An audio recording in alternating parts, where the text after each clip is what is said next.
Hi, in this video, I'll show you how to set up and use this 4G dual camera dash cam with 24/7 parking surveillance. Start by connecting the device using the included Type-C cable and a 5V 1.5A adapter. If pairing through the app doesn't work, scan the QR code on the bottom of the device. If needed, reset it following the manual and try again.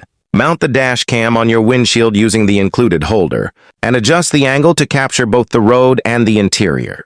Then connect the OBD cable to your car's OBD port, usually under the dashboard. If the indicator light doesn't turn on, press the V button on the OBD adapter to switch. To 11.6V or 23.6V, start the engine and try again. Once everything is set, open the app to view the live feed. While driving, it records in loop mode. When parked, it switches to motion detection, recording automatically and sending alerts to your phone.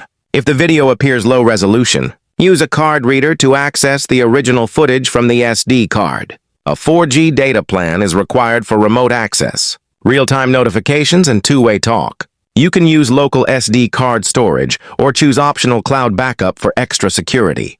This dashcam offers full HD dual cameras, covering both inside and outside. Your car, perfect for full protection wherever you go. It adapts automatically between driving and parking modes. And with two-way talk, you can communicate through the app anytime. For privacy, press and hold the button for 3 seconds to turn off the interior, camera, and microphone. That's how you get started with your 4G dash cam.